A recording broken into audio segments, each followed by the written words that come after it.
Go.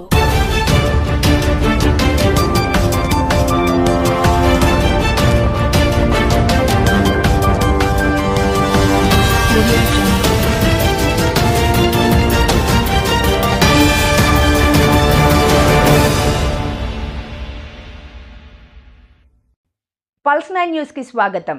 Dhone పట్టణంలో భూ వివాదం మరోసారి తీవ్రంగా ముందుకు వచ్చింది. జగనన్న కాలనీ పక్కన ఉన్న సర్వే నెంబర్ 460లో 4 ఎకరాల భూమిని 2022లో కొనుగోలు చేసిన ఈశ్వర్ నాయుడు తమ భూమిని ఆన్లైన్లో తన పేరుతో నమోదు చేసుకోవడానికి రెవెన్యూ కార్యాలయాల చుట్టూ తిరుగుతున్నా ఇప్పటి వరకు ఎలాంటి స్పందన రాలేదని మీడియా ముందు విస్మయం వ్యక్తం చేశారు. తనకు తెలియకుండా కొంతమంది వీఆర్ఓలు ఆ భూమిని బినామీ పేర్లపై ఆన్లైన్లో ఎక్కించారని, ఇది పూర్తిగా అన్యాయమంటూ ఈశ్వర్ నాయుడు తీవ్ర ఆరోపణలు చేశారు. గత వైసీపీ ప్రభుత్వ కాలంలో కూడా భూమిని కబ్జా చేసేందుకు ప్రయత్నాలు జరిగాయని, ఇప్పుడు ప్రభుత్వం మారిన తర్వాత కూడా అధికార పార్టీలోని కొంతమంది నేతలే భూమిపై హక్కులు చెప్పి ఒత్తిడి తీసుకొస్తున్నారని ఆయన ఆరోపిస్తున్నారు. తాను అధికార పార్టీకే చెందిన వ్యక్తినైనా తన భూమిని ఆన్లైన్లో ఎక్కించేందుకు రెవెన్యూ అధికారులు నిరాకరిస్తుండటం చాలా బాధాకరమని ఆవేదన వ్యక్తం చేశారు. ఎన్నిసార్లు అర్జీలు పెట్టుకున్నా స్పందనే లభించలేదని వివరించారు.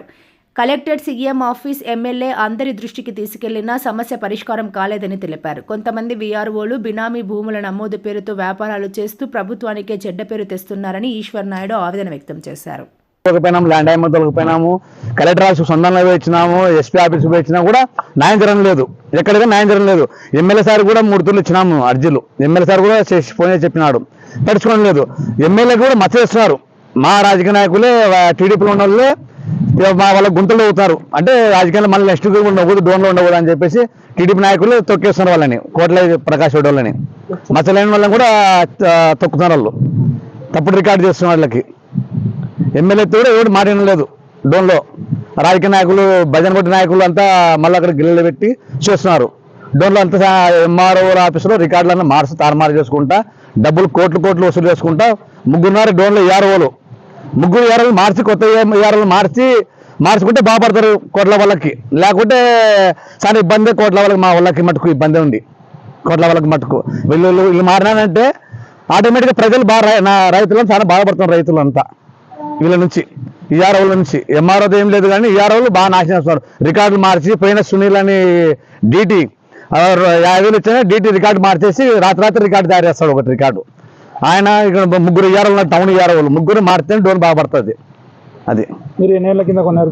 మీరు 2002లో కొన్నాను. 1970 నుంచి రికార్డు లెక్కి 6 తోక పాస్బుక్ 70 ఉంది. 1980 అన్నదమ్ములు పంచుకునేది ఉంది. 95 అకసన్లు పంచుకునేది ఉంది. దాని ఆ రికార్డు చూసి మేము కొన్నాం. రికార్డు ఎంఆర్ఎస్ రికార్డు చూసుకొని మేము కొన్నాం. ఇంప్రెషన్ రికార్డు చూసుకొని మేము దాన్ని కొన్నాం. అగ్రిమెంట్ ఆ రోజు కోర్టు పోయినాం. కోర్టు పోయి ఫామ్ 6A కింద కోర్టు ఆన్లైన్ ఎక్కేమని చెప్పి 3 వారాలు ఎక్కేమని ఇచ్చినది. మేము వాళ్ళు చెప్పిన కరువు కన్నా ముందే మేము 10 రోజుల ముందే రికార్డు ఇచ్చినా కూడా మాకే తప్పుడు రికార్డు మేము ఇవ్వలేదని చెప్పేసి కోర్టుకు మళ్ళీ పంపించారు. రికార్డులు వీళ్ళు రికార్డు మేము అడిగిన డేట్కి ఇవ్వలేదు, అట్లా మేము ఆన్లైన్ ఎక్కలేదు భూమి దీన్ని అని చెప్పి కోర్టు పంపించారు. తర్వాత మేము కంటెంప్ట్ చేసినాం. మళ్ళీ తప్పుడు రికార్డు ఎంఆర్ఎఫ్ పంపించినందుకు మేము మళ్ళీ కంటెంప్ట్ చేసినాం.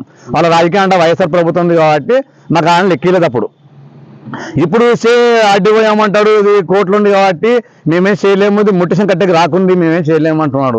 సీఎం ఆఫీస్ పోయి లెటర్కి వచ్చినాము, సీఎం ఆఫీస్కి పోయి ఇచ్చినాం, అన్ని సార్లు వేసినాం. తప్పుడు రికార్డు తయారు చేస్తారు. సునీల్ అంటాడు మన చిక్కన కదా, ఆయన అంతా రికార్డులో మార్చడం, డబ్బులు 10,000 20,000 ఇచ్చిన ఈఆర్ఓలు డబ్బులు ఇస్తే వాళ్ళు మార్చేస్తాడు. ఏం రికార్డు అయినా మారుతాడు. డోన్లో 3 ఈఆర్ఓలు ముడితే డోన్లో మారిస్తే బాగుపడతాడు. డోన్ మల్లారెడ్డి, కిషారెడ్డి, మన ఈఆర్ఓ కృష్ణమూర్తి, ఇలా 3 మారితే డోన్ బాగుపడుతుంది. లేకుంటే ఇదే మళ్ళీ లక్షలు వసూలు చేస్తున్నారు. కోట్ల వాళ్ళకి ఏం తెలియదు పాపం, ఏదో వాళ్ళు మనవాళ్ళని చెప్పి ఎక్కిస్తే ఇక్కడ రైతులను దోషిస్తున్నారు. లక్షలు, 4 లక్షలు, 5 లక్షలు తీసుకుంటాను అందరితో. ఇది మళ్ళీ ఎంఆర్ఓకి లేదు. ఇప్పుడున్న ఎంఆర్ఓ తీసుకోవడం కానీ పోయిన ఎంఆర్ఓ దండ తీసుకున్నారు. ఎంఆర్ఓ తీసుకోవడం లేదు. నేను మొన్న పోయి అడిగినాను, సార్ ఏమంటే లేదు బాబు అన్నాడు. నాకు ఇట్లా తెలిసి అన్ని వారు ఈఆర్ఓలు మారితే డోన్ బాగుపడుతుంది. ఎమ్మెల్యే కూడా నెక్స్ట్ మళ్ళీ మా ఎమ్మెల్యే సార్ మళ్ళీ గెలుస్తాడు. ల్యాండ్ గెలిచలేడు మా ఎమ్మెల్యే సార్. ఇట్లా రైతులకు మోసాలు చేస్తున్నారు. ఎంఆర్ఎఫ్ రికార్డు డిపార్ట్మెంట్ పట్టించుకోవడం లేదు. మమ్మల్ని ఎంత చేసినా మేము డిపార్ట్మెంట్గా అడ్జస్ట్ చేసి కూడా పట్టించుకోవడం లేదు. కేసు పరేడ్ కేసు అంటాడు. మేము డోన్లో పరేడ్ కేసు వేసినాం 2024 7 నెల 26 తారీఖు పరేడ్ కేసు కూడా బుక్ చేసినాం డోన్ కోర్టులో. ఇట్లా చేను బోర్డు వెరికేసినాడు. కంటెంప్ట్ కోర్టు ధిక్కారం కింద బోర్డు వెరికేసి చేను దున్ని చేసుకున్నాడు. రాళ్ళే పెరికేసి మొత్తం చేసినాడు. ఇక్కడ కుప్పలంతా తెప్పినాడు చేసుకున్నాడు వచ్చి. మేము ఎన్నిసార్లు పోయినా కేసు పరేడ్ కేసు కట్టమన్నా అది కట్టడం లేదు. ఎమ్మెల్యే సార్ 2 తూర్లు ఫోన్ చేసినప్పుడు కట్టనలేదు ఎవరు కేసు రాజకీయం అయిపోయింది. కోట్ల వాళ్ళకి ఉంటే భజన వేస్తున్నారు, భజన వేసి వాళ్ళ మరాలు లేకుండా ఇస్తున్నారు, నెక్స్ట్ లేకుండా మళ్ళీ వాళ్ళకి బాగుపడాలంటే వీళ్ళని భజన పెట్టి బయట తెలుసుకొని కోట్ల వాళ్ళు బాగా తెలుసుకొని చేస్తే ఏమి బాగుపడతారు. ఇప్పుడు నీకేం కావాలని? నాకు ఆనంద లెక్కల భూమి, నాకు సర్వే చేసి నా భూమి నాకు ఆనంద లెక్కలు నేను కొనేది భూమి. ఆయమ్మ కూడా తిరిగి ఆయమ్మ చచ్చిపోయి లాస్ట్కి. ఇప్పుడు వాళ్ళ అక్క ఉండి వాళ్ళకి అక్క కొడుకున్నాడు భూమి మా యజమానులు.